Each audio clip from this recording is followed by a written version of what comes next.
Thank you, Lucas, for your insightful talk on YouTube recommender system evaluation. I'm pretty sure we have all learned something from it. Next, let's move on to another large-scale platform. This is Instagram. We'll have Thomas talking about large-scale video recommendations at Instagram. And if you see recommendations on Instagram, you have seen like Thomas's work. He's been at Facebook for over 6 years, and is currently an ML lead at Instagram, where he researches and implements next generation of recommendation systems. His focus areas are recommendations, ranking, and content understanding. So yeah, please take the stage, Thomas.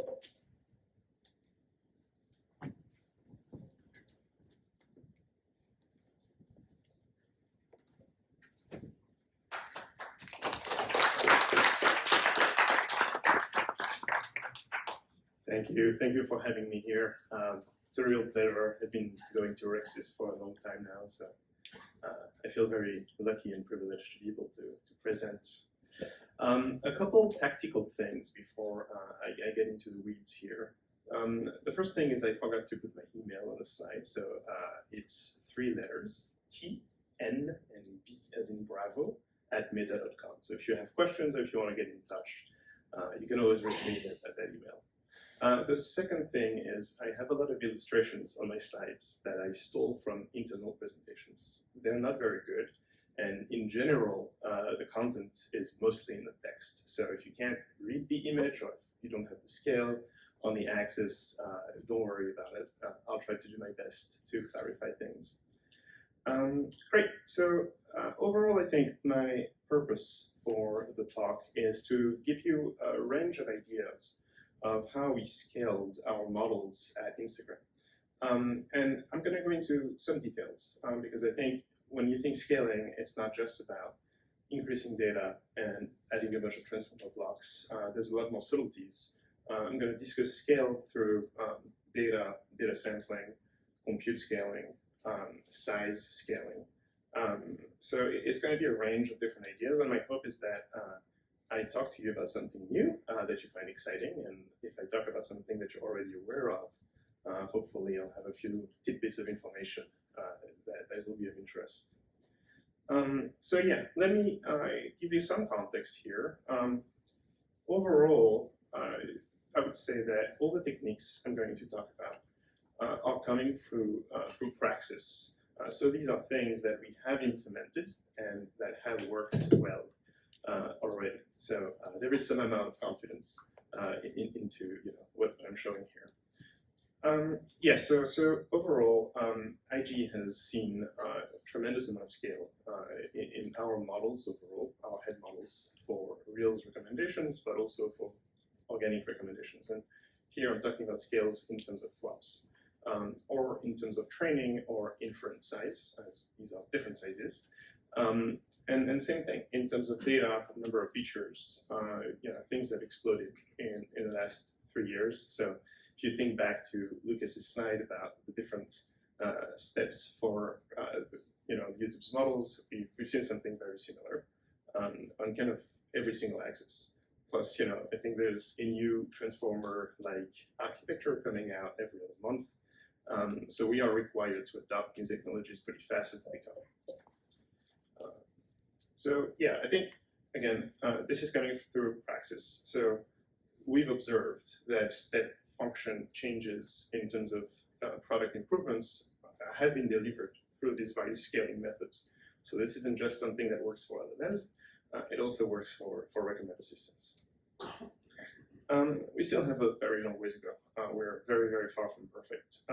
There's a few areas that I won't mention today, but I just wanted to highlight briefly. Because within a recommender systems, you're assembling so many different models that I think there's a lot of understudied or under-observed area. Mainly, I'll highlight blending. So typically, right, once you have a list of recommended items, you may have multiple lists coming from different upstream recommendations, right? So you could have a list that is specific to exploration, a list that is specific for short-form videos, maybe even ads or organic connected content. And so sometimes you have to blend these different lists, and that can prove to be a very challenging problem. So I just wanted to mention this. But yeah, overall, the problem space is complex. I don't think I have to say too much to convince you guys of this. All right, so let's go into the meat of the topic here. Essentially, each slide is going to be a different idea, yeah, we'll take it from there. So the first way that we've been scaling our systems is by splitting the models and having moving more to a centralized version where we have potentially a collection of large centralized models, and we ensemble or post the predictions, or even sometimes transfer those predictions into downstream models. And this kind of enables us to have a centralized set of large models that could be beneficial to smaller satellite models that have a more specific task. So again, I think this is like a bit of a different way to scale the models. Right? We're not talking about one big model. We're really just trying to take advantage of the multimodality. Specifically, right, we know that our attention mechanisms and transformer architectures are good at handling multimodal information. Therefore, moving to this more centralized setup can help us. And so the more centralized model means that, doing short-form video recommendations, you might still benefit from learning from, other types of content types, right? Like photos, for example. You might ingest content and interactions from different surfaces simply because this helps you generalize better. And so this is the setup that has been very helpful for us, where we can kind of exploit large embeddings from these very complex models to downstream models. This is also helpful for cold start cases, right?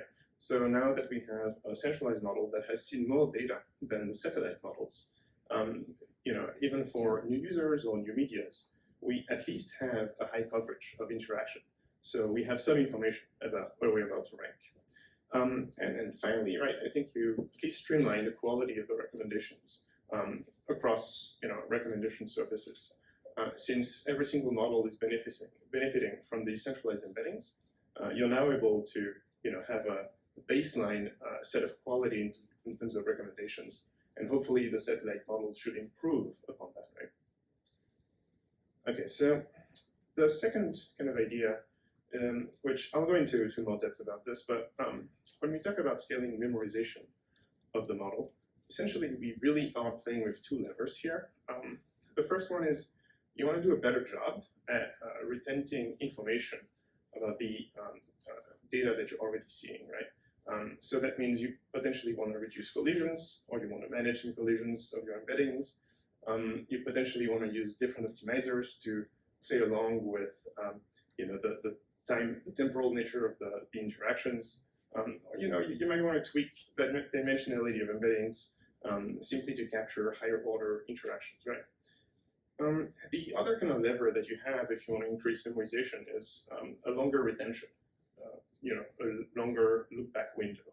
So, you could start looking at interactions that are pretty old for every entity that is involved.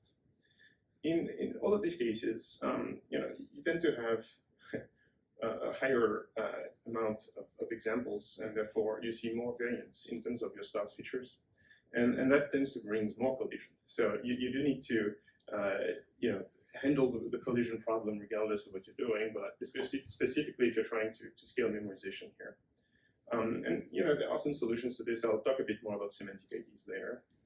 And then I'll mention that briefly as well, but generally you want to leverage better data pre-processing pipelines. So I think, used to live in a world where we would try to do offload a lot of the feature compute outside of the models. But now we can do so much more within the models, which means we can backpropagate through a lot more of the logic, right? So, for example, rather than feeding a like count for a specific media, you could feed a rich representation of past likes engagements with metadata, like timestamps, topics, and things like that.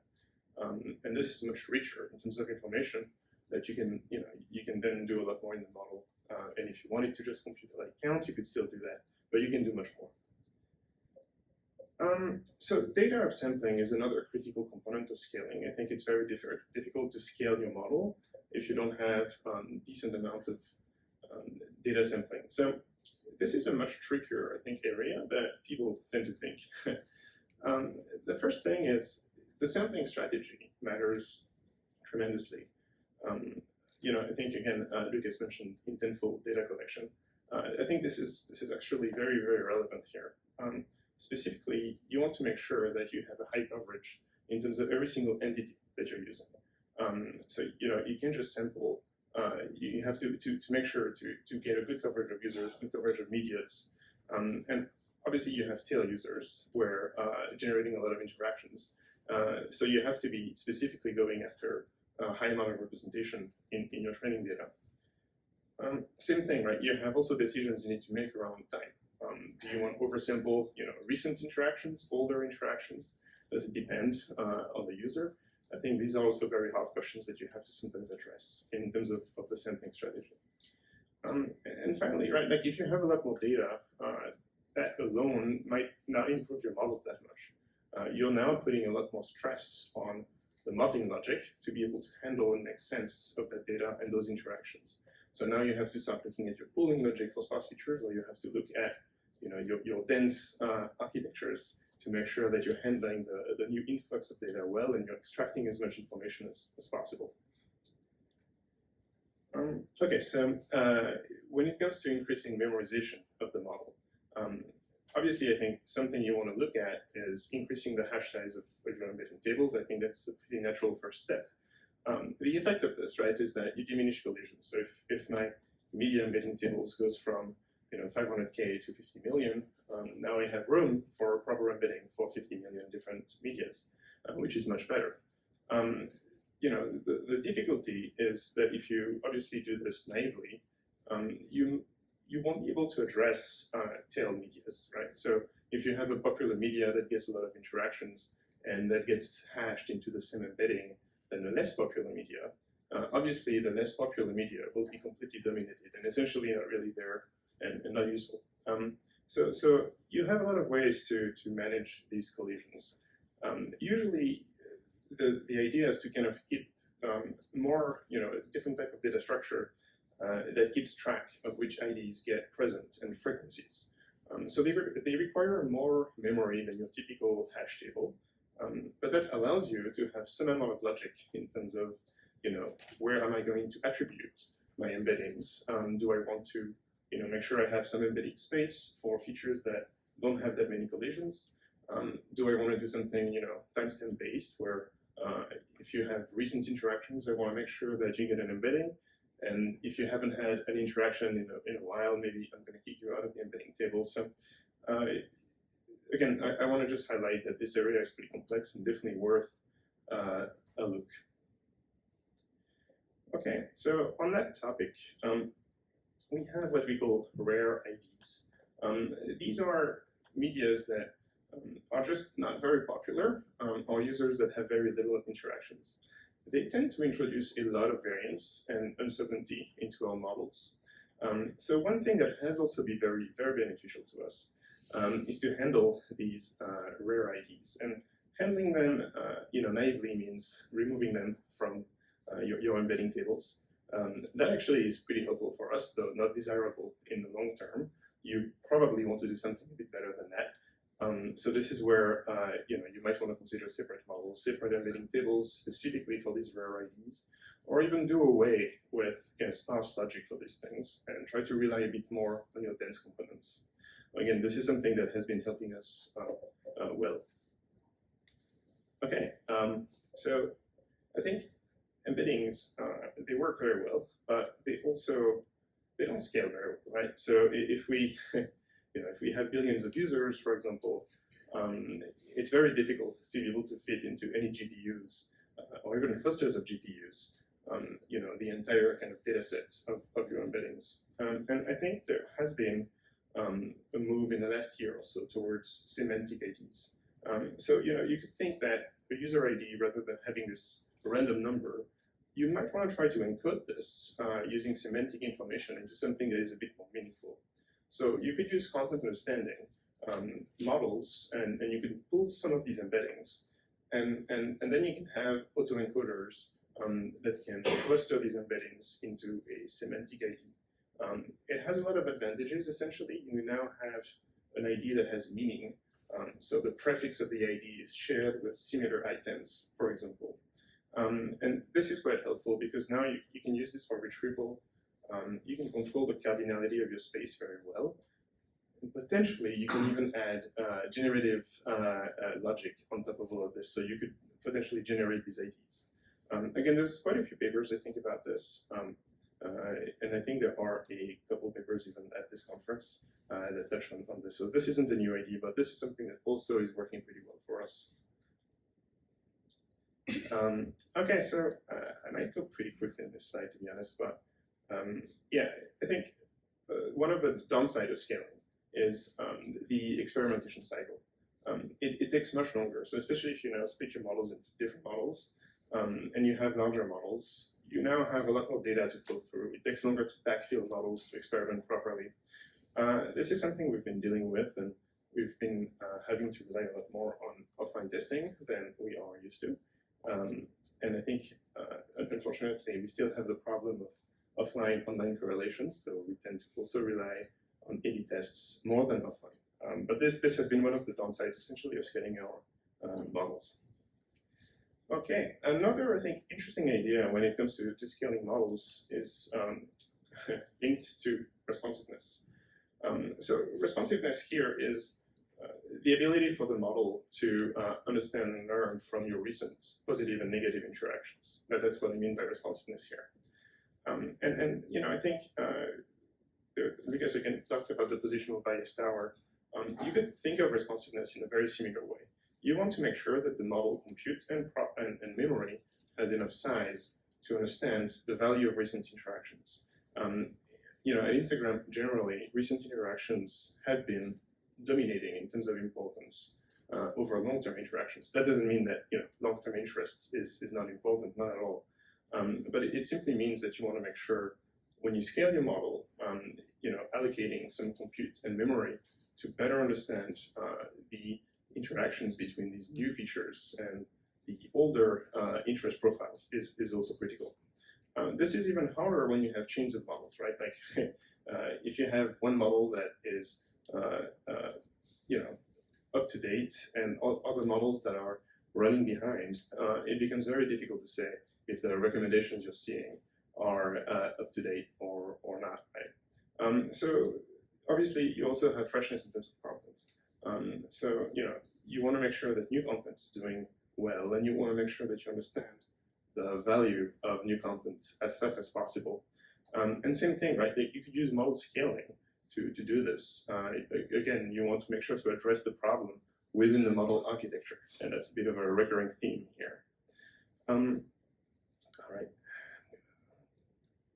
Talk about the infrastructure a little bit. So something I forgot to mention, but overall, I would say that there are no strong modeling changes that I've witnessed without similarly strong infrastructure changes.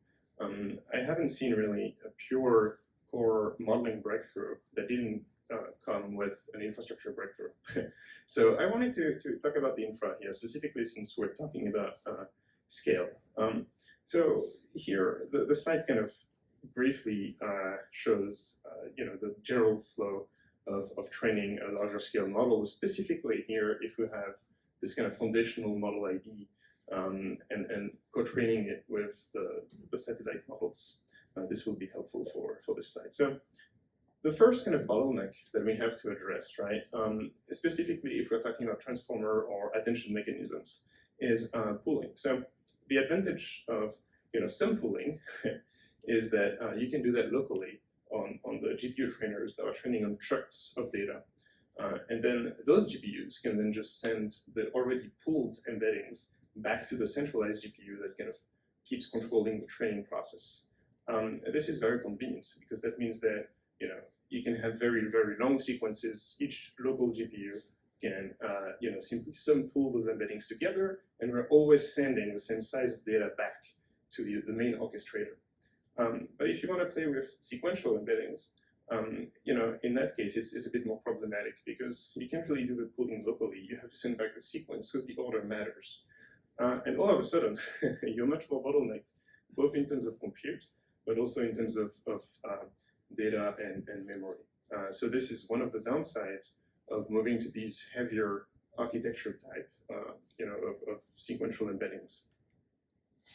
They also, by the way, don't scale very well with sequence length. It's squared, which means that it becomes very difficult to have those longer time windows because all of a sudden you're bottlenecking your training process very simply.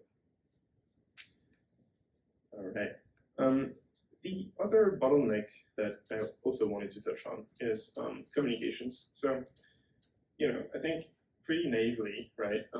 We started with a row of training data represents, an impression somewhere in our system, and that means that often consequent rows will have the same users, and the user features. Actually, this improvement has been quite the performance gain for us. I think it's worth spending a bit of time on. But yeah, so if you have consequent rows in your training data that are sharing the same user, therefore, the user features for this user, some of them don't change too much or at all, for these different rows. So you essentially have duplicate data in some of these sequential training rows. So what we've been doing is a bit of a deduplication process where we would take these user features and split them only once, and then keep track of that within our examples. This actually saved us. So here, yeah, a three times increase in QPS. So this saves us a lot of data. And you have to understand that more often than not, we train on a batch of recommendations, and a batch of recommendations happen to the same user. So you could kind of quickly see how some simple optimizations like this tend to very quickly compound.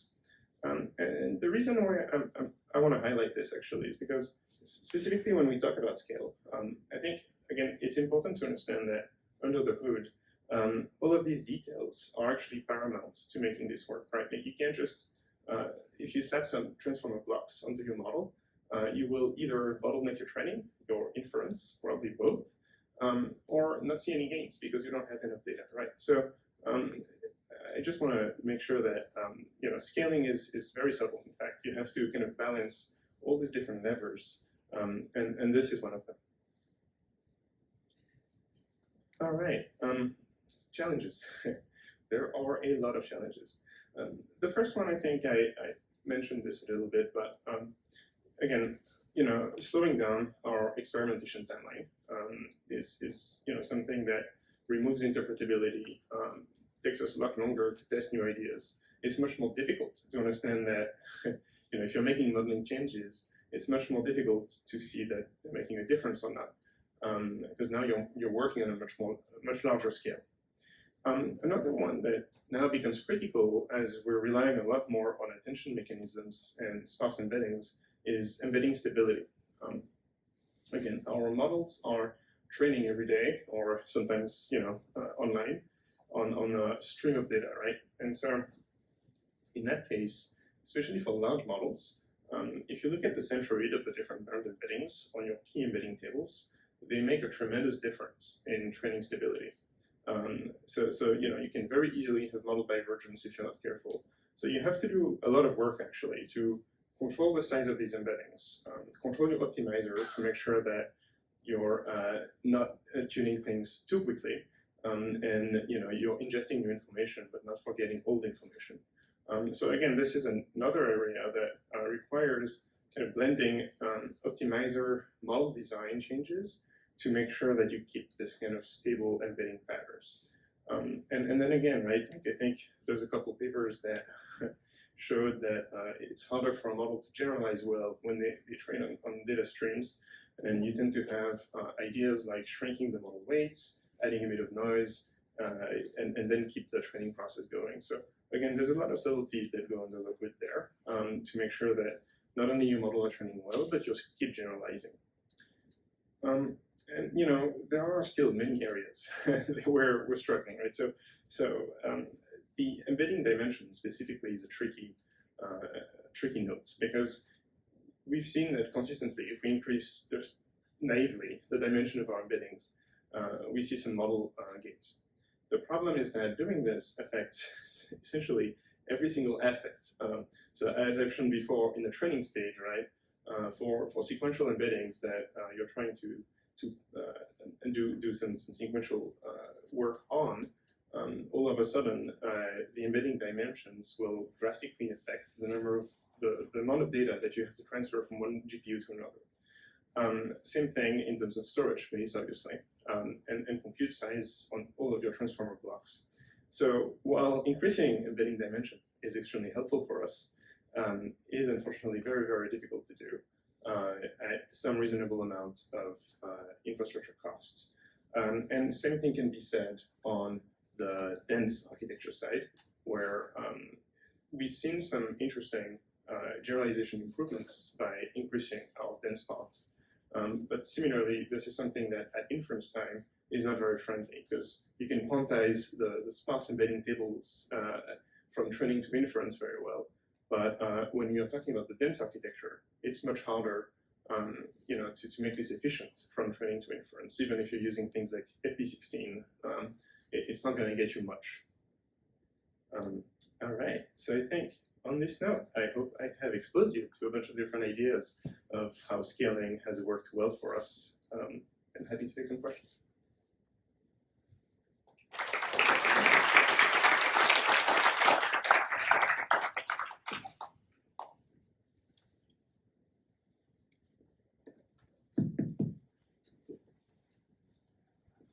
Thank you for your great presentation. And I have a question about the embedding stability that you just mentioned.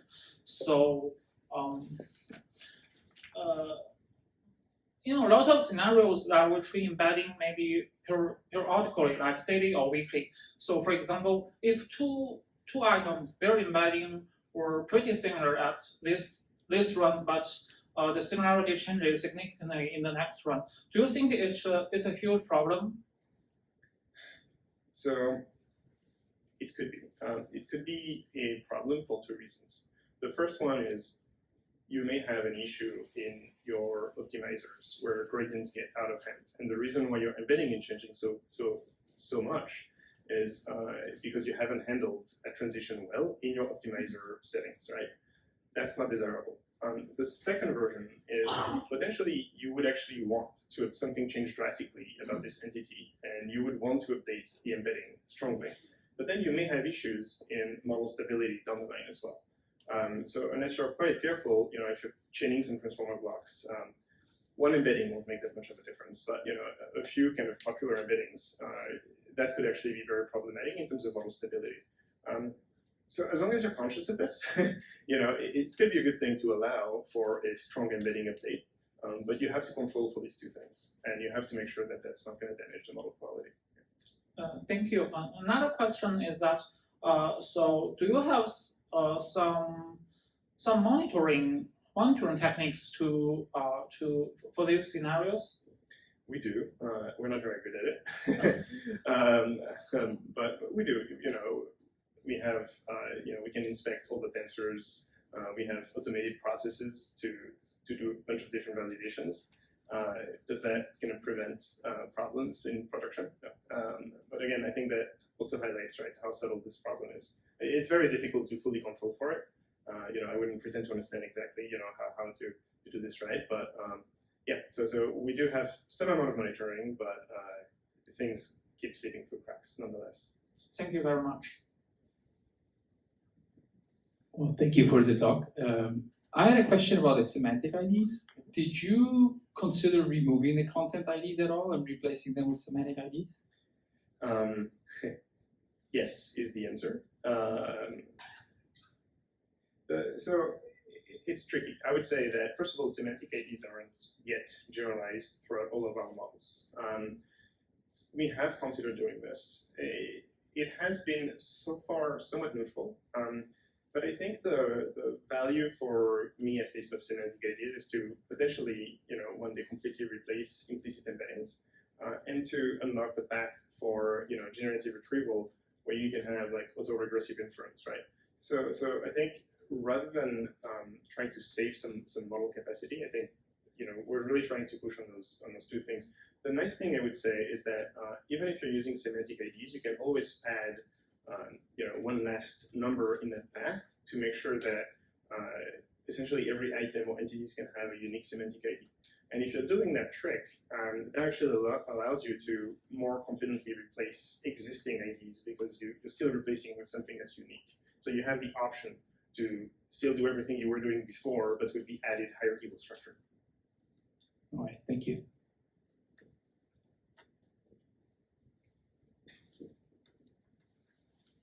Hi, I have a question. How do you evaluate the quantity of your semantic ID? Is by the online experiment of the overall system, or do you have the separate evaluation of your semantic ID?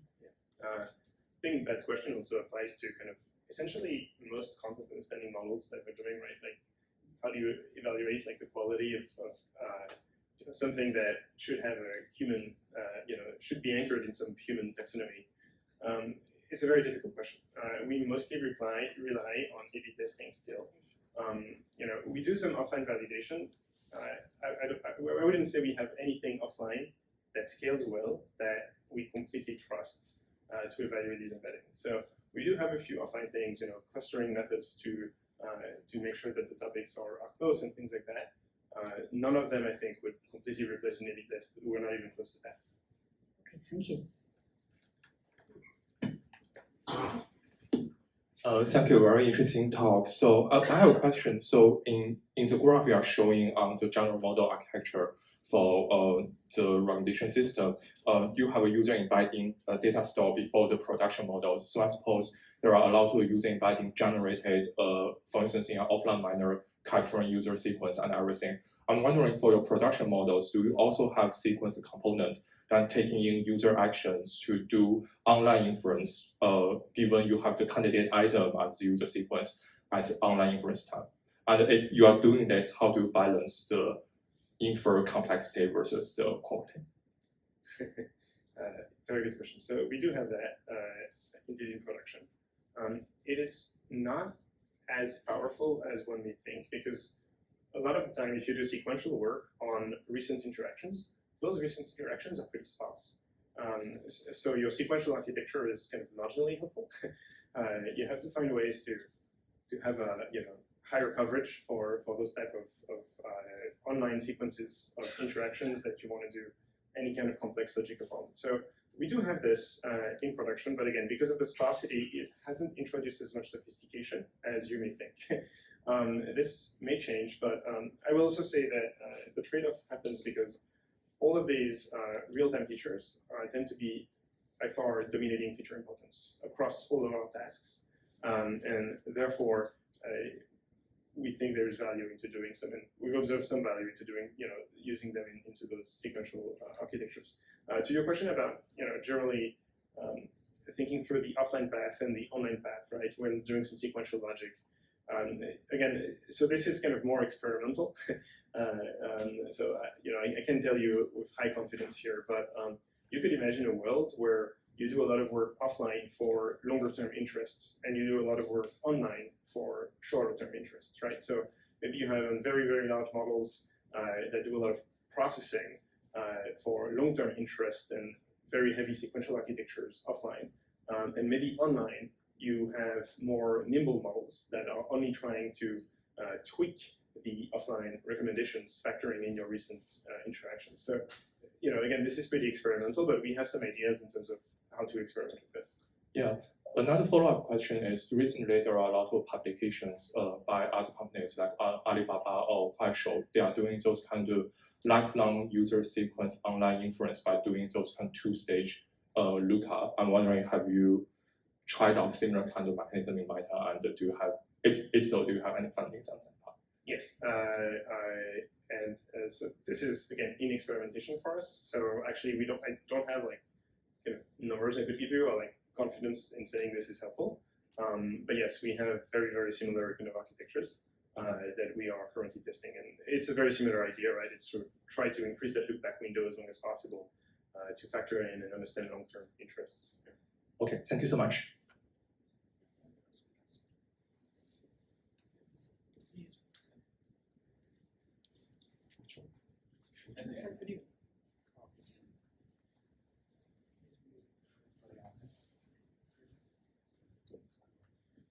Thanks for the interesting talk. So from your experience, when you can like use this training data of sequences, does the order of the sequence and the timing of the sequence matter, or can you just go with like bag of words and it will be like already good enough? So we have a very iterative approach, right? So I guess the direct answer to your question before I start rambling on is it does matter. The order does matter, but it's very tricky to make it matter.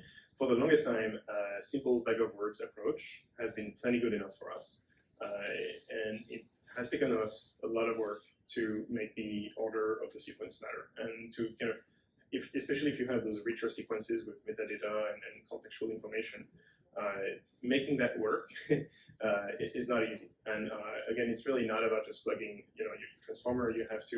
You tend to need to use like contextual attentions. You have to be very careful about your positional embeddings. It is not trivial to make this kind of ordered sequence work better than the bag of words. I would say, we're lucky to have enough data and enough resources to try to push in that direction. But I think in a smaller team, we would have given up on that and get the bag of words approach for a while. Can you provide any like intuition about situations when order matters?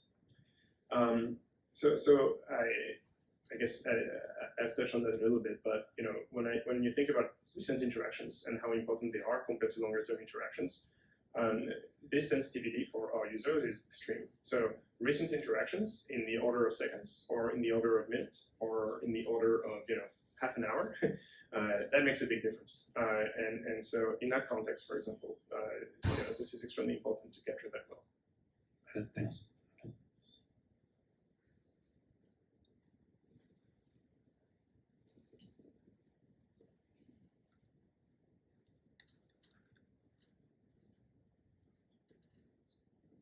Hi, thanks for the nice talk. Could you go to the slide where you talk about the deduplication of the user feature? Yeah, so I assume this is combined with some kind of table sharding or partitioning scheme to minimize the communication costs. Can you speak to the scale at which, like how many GPUs you're partitioning this over? I'm not sure if I can speak about that, to be fully honest with you. So it's definitely more than a handful of GPUs. Yeah, so I would say, okay, the one thing I can say is that the sharding logic is indeed critical. And so if you think about kind of high bandwidth memory, low bandwidth memories, you have to be extremely intentional about where to place what, right? I think it's pretty natural to think about like, okay, obviously in my high bandwidth area, right, I want like the users that recurs the most within like a specific batch. It becomes a bit harder when you have to factor in locality. So again, like since we're doing things in batches, we tend to have specific popular users at different times. So that matters. Yeah, in terms of the infrastructure detail, I'm not sure how much I can share, to be honest. Can I ask whether the partitioning is configured by an automated system or that's hand configured? No, it's automated. Okay. We're working on like harder kind of sharding ideas, right, where you're essentially doing integer programming. Experimental so far, and obviously dangerous to roll that out if you have an automated system. Okay, thank you.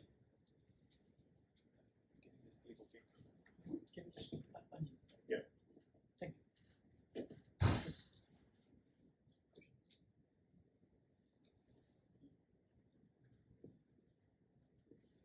Hi, thanks for the talk.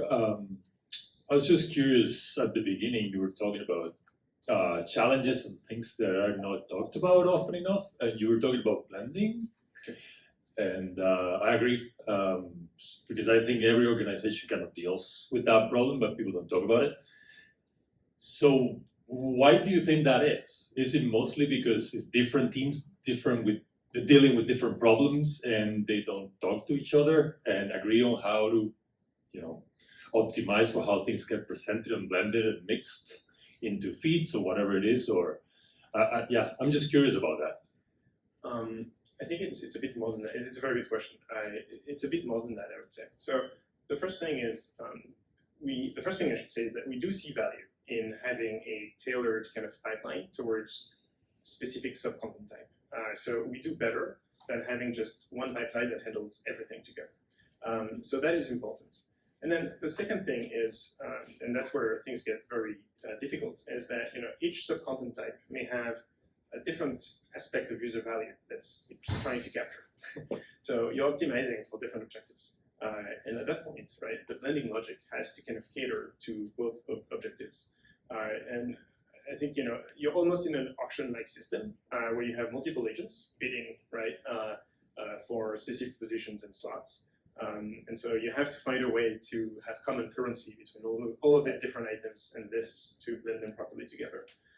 This is a very hard problem. And, we have some decent solutions in some areas. We're still way behind, but yeah. So I think to your question, right, it's a bit more than just an organizational issue.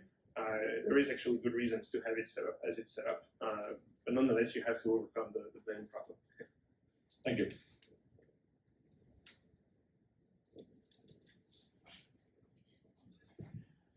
We have time for one more question, if anyone has any. Okay, I think everyone is just waiting for the coffee break. Thank you, Thomas.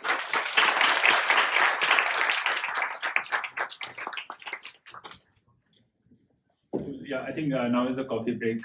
Do come back energized. I think we'll be talking about LLMs in RecSys and Netflix recommendations and Khushhall short form recommendations. So, see you soon at 4 or 5.